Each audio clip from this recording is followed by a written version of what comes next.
તમે સાંભળી રહ્યા છો પ્રયાગરાજ વાર્તા સંગ્રહની વાર્તા બા આવિશને, જેના લેખિકા છે સુશ્રી જયશ્રી વાઘેલા, મુંબઈ. થાણા શહેરમાં એક કલાવતીબા રહેતા હતા, જે ખૂબ ખૂબ ભગવદીય હતા. તે રોજ હવેલીમાં ઠાકોરજીની સેવામાં જતા. પ્રભુ પ્રત્યે સહજ આસક્તિ હતી. બાનો આખો દિવસ પ્રભુ ભક્તિમાં લીન રહેતો. એમની બંને દીકરીઓનું ધ્યાન ખૂબ જ રાખતા. પોતે બહુ ભણેલા નહોતા, પણ એની જીકુડી અને નીતુડીને ખૂબ ભણાવ્યું. હિંમત દાદા બહુ બીમાર રહેતા. એમની સતત કાળજી રાખતા. દાદાને બા બહુ જ પ્રેમથી નીતુડીના બાપા એમ કહી બોલાવતા, અને દાદા બાને કળા બોલાવતા. એમને આખી જિંદગી નિષ્ઠાથી કામ કર્યું હતું. તે ખૂબ સુખી સંપન્ન હતા.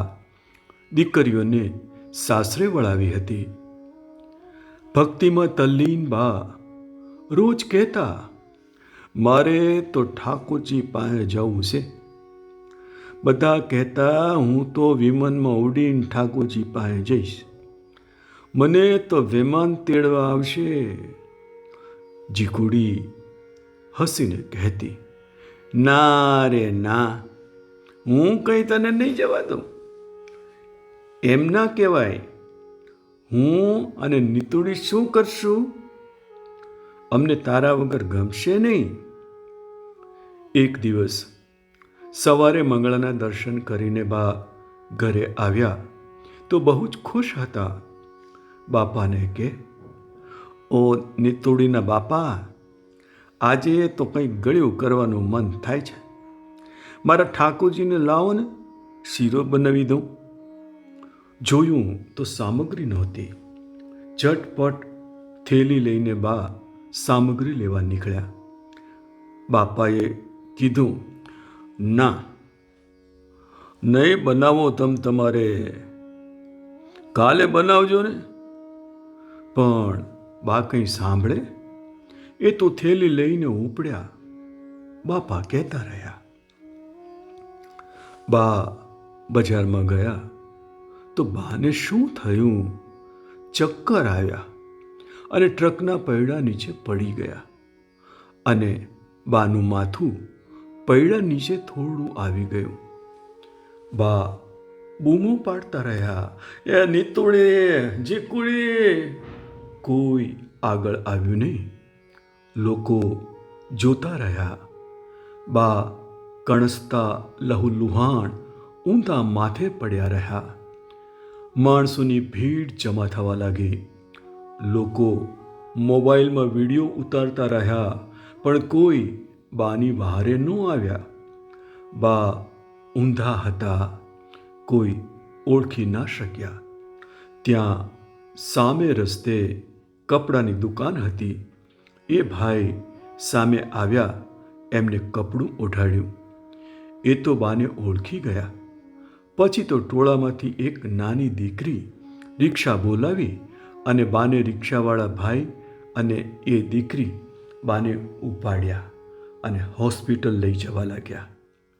બાએ દીકરીના ખોળામાં માથું રાખ્યું અને બોલ્યા, જીકુડીને નીતુડીને બોલાવો. પણ કોને સમજાય? એ બહુ બોલી નહોતા શકતા. એટલામાં પોલીસ આવી. એમને હોસ્પિટલમાં દાખલ કર્યા, પણ ત્યાં સુધી ખૂબ મોડું થઈ ગયું હતું. બા સાચે જ ઠાકોરજીની સેવામાં જતા રહ્યા. સાચે એમને ટ્રક રૂપી વિમાન લેવા આવ્યું હતું. પોલીસે બહુ જ શોધખોળ કરી. બાના ચંપલ અને થેલી દૂર ફેંકાઈ ગયા હતા. બાનો મોબાઈલ, આધાર કાર્ડ એમના પાકીટમાંથી મળ્યા, જે થેલીમાં હતા. પોલીસે એક નંબર લગાડ્યો તો એમની જીકુડીને નંબર લાગ્યો. પોલીસે પૂછ્યું, તમે કોણ બોલો છો? સામે છેડેથી જીકુડી બોલી, એ કોનું કામ છે? પોલીસે કીધું, એક બાનો અકસ્માત થયો છે, તમે ઓળખો છો? આવીને જોઈ જાઓ. આ તમારું કોઈ નથી ને? એમનું નામ કલાવતી છે. જીકુડી તો પરસેવે રેબ ઝેબ થઈ ગઈ ને એ બોલી, સાહેબ સાહેબ, એ તો મારા બા છે, એમને કંઈ થયું નથી ને? એમને સાંત્વના આપતા કહ્યું, તમે જલ્દી હોસ્પિટલમાં આવી જાઓ. બાની હાલત નાજુક છે, એમને થોડુંક જ વાગ્યું છે.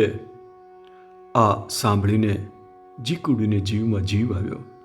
રોતા રોતા કહ્યું, એ હું આવું છું, પણ મને અને મારી નાની બેનને આવતા વાર લાગશે, હું બહુ દૂર રહું છું. આમ જ પોલીસે નીતુડીને જાણ કરી. બંને બહેનો જલ્દી નીકળી ગયા. એમને એમ હતું બાને જરીક જ વાગ્યું હશે. એમને ક્યાં ખબર હતી બાને વિમાન તેડવા આવી ગયું હતું. બાને કાર્ડિયક એટેક આવ્યો હતું. પોલીસે બીજા સગા સંબંધીઓને બોલાવી લીધા. બંને બહેનો પહોંચે એ પહેલાં ત્યાં શ્વેત વસ્ત્રમાં સગા સંબંધીઓ પહોંચી ગયા હતા. પણ કોઈએ બાપાને જાણ કરી નહોતી, કારણ કે બાપા બહુ જ બીમાર રહેતા હતા. બંને બહેનો પહોંચ્યા ત્યારે બધાને શ્વેત વસ્ત્રમાં જોઈને સમજી ગયા કે બા રહ્યા નથી. બાને સાચે જ વિમાન તેડવા આવ્યું હતું. રડતા રડતા બંને બહેનો બાના દર્શન કર્યા.